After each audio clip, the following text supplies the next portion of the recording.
For the last 10 years of my detailing career, I have really focused my career around making paint look as good as humanly possible. And that has only happened by experience, trial and error, and a wide range of products like you see here in front of me. This Tesla Model X Plaid has just gone through a full paint correction and polishing stage. And I'll bring you in a little later on to look over this paint, because if you guys know, a non-metallic black paint like this, specifically from Tesla, is almost 10 out of 10 on the challenging level. It is so ultra soft that you really have to get creative and know what you're doing to get the desired level of finish out of this. So we're gonna be talking through all of that today, really focusing on polishing paint and how to work with these non-metallic paints that are so extremely soft. So welcome back to another out of spec detailing video here from Clear Detailing in Windsor, Colorado. Let's jump into it.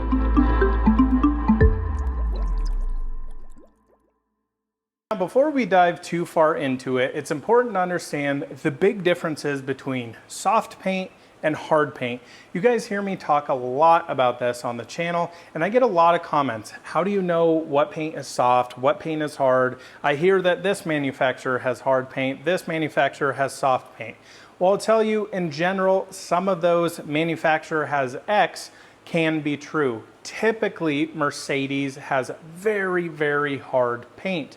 But on other paints that they have, even in Mercedes, they are completely opposite. They're actually super soft. Now, something like Tesla, you hear a lot of the times, they have the softest paint out there with their non-metallic black. While that may be true, something like their pearlescent white is actually not very soft. It's kind of right in the middle. It's not super hard, it's not super soft, so you can throw a lot of compound at it and quickly and easily polish all of that haze out of it. So, in general, the way to think about what soft paint is it scratches very easily, but it also, you can take a lighter compound or lighter polish and get those scratches out. Now, something like a hard paint, it is very hard to scratch the paint, but when they actually get scratched, it is really, really, really hard to get scratches out. But then you're not dealing with all of the haze coming from the compounding.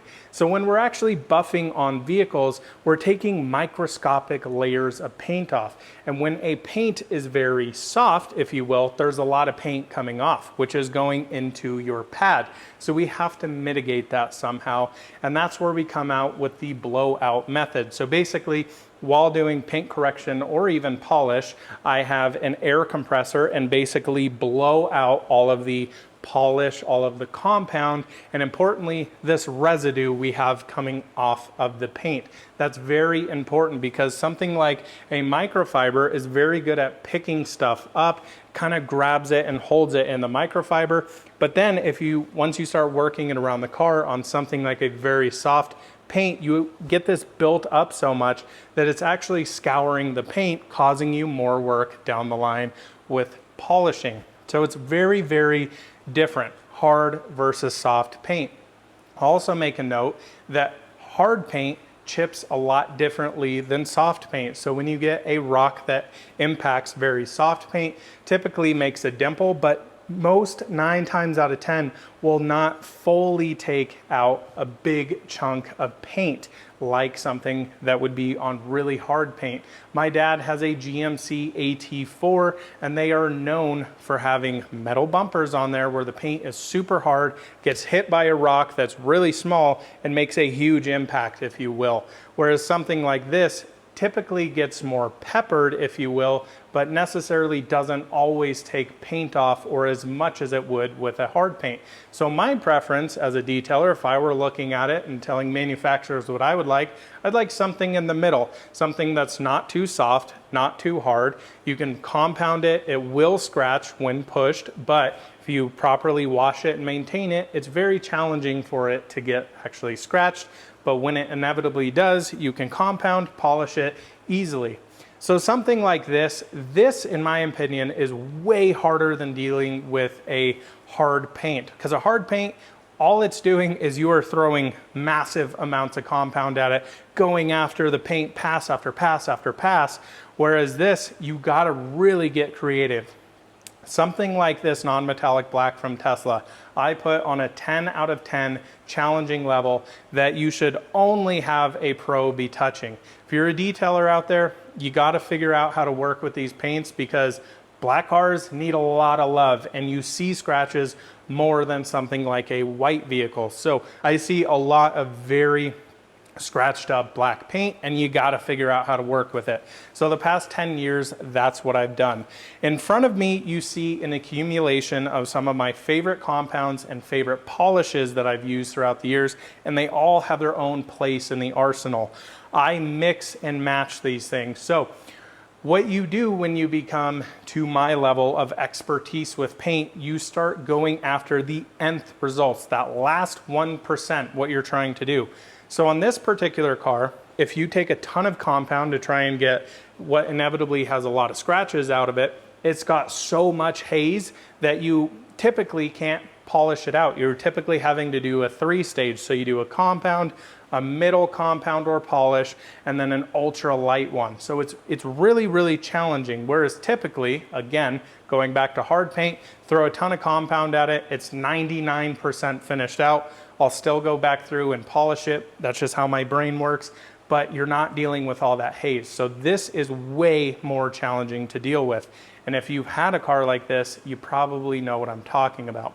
And I think the challenging thing with a paint like this or something like GMC non-metallic black is very similar. They're so hard to work with. When put in the wrong hands, you can really tear the paint up. You have the ability to go through paint a lot quicker because it's so soft and it's rapidly coming off while you're buffing it. You gotta know what you're doing. So that's kind of why I'm explaining this. Now, we're not really talking a lot about compounding today, but it also plays into polishing. So exactly what I did on this car. It had a good amount of scratches, some a little heavier, but mostly on the light side. So what I grabbed is this. This is Koch Chemie Fine Cut, and this is a really cool product because it is a little bit of compound with some great diminishing abrasives that finishes down more like a polish. So diminishing abrasives, what those are, basically when we apply compound or polish to our pad here and we start working it in. You have some compounds like super heavy cut 300 here from Menzerna that don't diminish a lot. So the longer you're on the paint, it's still cutting at that same effective rate to when you started it. But something like this cuts initially pretty quickly and then diminishes in more to like a polish. So all of these play differently and they all react differently and they all react differently to each paint. So that's why I'm saying you have to master this in order to provide your customers, or if you're a customer, this is what you should be looking for a detailer to actually understand and comprehend how paint works. This is not as easy as handing somebody a buffer and saying go. This is way above that. So just wanted you guys to understand. So I did that with our initial cutting stage, and this thing was pretty darn good with haze. Still a ton of haze. But then we moved over here into our polish, and I'm going to show you some demonstrations of what it looked like after just compounding and then our finishing results. So this is a product I've been using for a while. This is called Rupes Uno Pure. This has little to no abrasives at all. It's basically just oil. And I've used this stuff on something like non-metallic black before with Tesla, and I haven't loved it. And there's been a reason for that. It's because that oil starts filling in those microscopic scouring marks, even from the polish. And what happens is you'll polish it, throw your light on it, it looks perfect. You're like, wow, I absolutely killed this thing. Then you bring in the isopropyl alcohol or coating prep because we're coating it after. You wipe it on there and it's like, oh my God, all the haze is back. That's because this stuff is so oily. Now we have another product on the industry that a lot of detailers like to use, and I've used this before, but I don't love it. The reason being, this is CarPro Essence. It has fillers in it. Well, what happens when you wipe it down again with isopropyl alcohol? And the big thing with that is you're ensuring that the coating is bonding to it. So a lot of people will just try and take this, the paint looks almost perfect there, and slap a coating on it without wiping it off. The problem is, as the oils dissolve, as you take the car outside on a black car, it gets super hot, all the oils dissolve, and now you have all this polishing haze again. It's basically doing the same thing. And then on top of that, your coating hasn't adhered because this stuff has so much oils in it. So this is not what I've been looking for. Then you go to something like Rupes, which is actually, this is their fine cut, which is actually more cut than Uno Pure here. And sometimes this works better on paint like this than this does at getting that haze out. The reason being, a lot of times you would think, okay, this paint's soft, we have to use the lightest thing possible to get that haze out. But you also need enough cut to get all of that haze out, but then finish out properly. So again, going back to diminishing abrasives, so absolutely important to wrap your head around this, know the working time of the actual polish or compound, know the pressure, know the speed. This all changes throughout it. So this particular car, I was dumping in more polish on it because this is coming off again still so rapidly with all that residue that it was causing it to kind of bunch up and really start scouring the paint. So you add in more polish. Does that necessarily always work? No, that's what I'm saying. This is like 10 out of 10 complicated, I know, but I wanted to make this video not only for myself, other detailers, and understanding when you're taking your car to a detailer, what they should be going through. So maybe have them do a test spot or take it to a reputable shop, somebody who's been doing this for years and specializes in this. You know, my specialize is not, you know, scrubbing Cheerios and milk out of carpets, it's paint. So very different side of detailing there. Now what you may ask me is, okay, so you've got your polish figured out, what about pads? And pads make a massive difference as well. So we have 3 different options here. This is basically all I use here at the shop. So again, we have our microfiber cutting disc. That is for cutting, getting scratches out, the first initial stage. Then we have a medium finishing pad. This is actually made by Rupes. You put this on a 5-inch machine, which is my preferred machine for polishing, and it does pretty amazing. But on the flip side, you have something like this. This is their white ultra finishing pad. So as you can see, with Rupes, you have your color coordinated here. But this doesn't always work. So again, initial thought would be, soft paint, we've got a lot of haze to deal with. We need to go to the lowest polish possible. But the issue with that is this pad sometimes is a little too soft. And what do I mean about that? Well, when you get a pad that's too soft, you have pressure on top of it here, obviously from your machine, and it's moving in a random orbital pattern. We're not using rotaries here. This is all random orbital machine, not a forced rotation either. So what happens is when you start doing that, it starts bending and contorting and actually starting to fold over itself, which is getting it scoured on the paint. So sometimes you'll find this, even though it's an ultra finishing disc, you would think, yeah, it's going to finish out better than a yellow and a little bit heavier polish, but it's actually sometimes the opposite. So you really have to dial that in. So what did I do on this ultra soft paint? Well, I grabbed this. This is Koch Chemie Microcut. You're going to see a trend here. I'm really starting to lean to Koch Chemie because they make incredible products. Now, the thing I love on here, you guys aren't going to be able to see this, but I'll read it to you. It's a micro polishing compound. So it does have a little bit of abrasive in there, unlike something like this. This is basically like sunscreen, if you will, or a lotion. But it is silicone and oil-free, has no fillers. So that immediately, this has a ton of oil in it. It again makes paint look great, but sometimes when you wipe it off, it's filling in all those micro marring areas and it's not showing the true finished product. Whereas this, it looks insane. So this is really my new favorite thing I've used because I've been searching for a product like this for years. I can't tell you how many polishes I've used, and yeah, I haven't found anything better than this. So I actually paired these two together, a yellow finishing disc and the Koch Chemie Microcut, and this paint looks insane. So let's get into a demonstration here, and I'm going to show you the before haze, so from compounding with this, and I'll show you the final details. And you know what's really funny? Sometimes your eyes deceive you, and if you wait a minute, you'll realize that this is our final reflection of the Model X Plaid here. Look at the results of the full paint correction and polish on this thing. This just looks insane.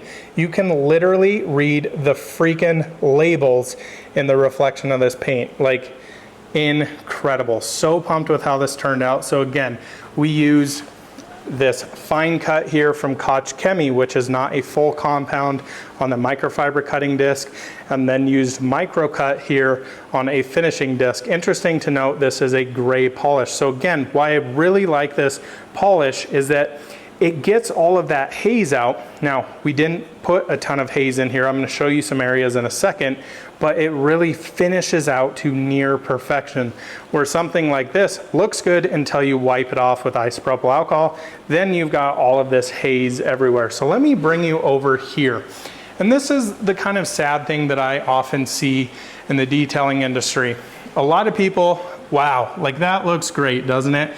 And they'll post a picture, a video on Instagram, whatever it be, or they'll just deliver a car like this, and then you look at the paint and you go, oh boy, somebody didn't know what they're doing here. So this is pretty typical of what I see non-metallic black cars finished out to, and a lot of people find this acceptable. To me, this is not. So this is actually after our compounding stage, where you can see tons and tons of haze. It looks like little micro scratches, and you'd be exactly right. So again, we have all that residue coming back off of the paint, and then it's being forced into it under that random orbital and basically scouring the paint.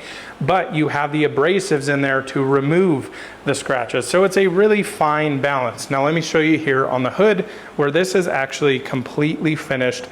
Final total results. Now you'll see a little dust on this. This is non-metallic black paint. That's how it works all the time. But like down here, this is our finished results again. So this door, a little hazy as you can see there. Pop over here, finished results. Look at right there. Just a massive, massive difference. So that's what I go for. Absolute clarity in paint, making this thing look insane. Like the depth right here is just insane. And just to prove to you, we'll shine the light on this one more time. Just absolutely perfect. You'll see a little bit right there. That's just some polish left over. We're going to be, of course, wiping this down with isopropyl alcohol. Areas over here on this door, I've actually already done that for the video to show you guys the absolute final finished result. So it just looks incredible. Now, let me also share with you one thing that has been happening with this paint that has been really interesting. So this microcut is a new polish that I've been using, and it was a little tricky. And why I say that, we're getting what's called stiction. So when you're polishing the paint, you're getting such a rapid amount of paint off that when you go to wipe it, it's basically like glued itself on there. The way around that is to either lower your polish, which I haven't really found out of any of these here, a polish that finishes out like this, is to up the amount of polish. So I was putting a lot more polish than I normally would. Like 2 probably big size dots here instead of one very tiny one like you use with Uno Pure here, and it really changed the entire game. It's now a lot slicker, comes off a lot nicer, and the finish polish is a lot better. So I'm using quite a bit more of this polish, and it just looks incredible. But anyways, I hope you guys enjoyed this video, and I could be able to show you what actually goes into polishing paint like this, and more explain it, if you will. A lot of this is just very much demonstrations, and I really wanted to clear up a lot of questions that people have versus hard versus soft paint. How do you know? What do you use? And I'll tell you, I have another non-metallic black GMC in next week, and I'm not sure that exact process is going to work. Maybe a little bit more scratch, so we may have to deal with more haze, and this may not work. So it's always playing, and I think that's the really fun thing, is you have to challenge yourself when you're a detailer going to the level I am. I am not just quickly polishing these things in a day, slapping a coating on these. This is probably 40 to 50 hour detail here, to be honest, on a brand new Model X Plaid. So hopefully that shares some insight, but really enjoyed this one. Hope you guys love the results of the Model X Plaid here, and we'll see you in the next one very, very soon. Bye-bye.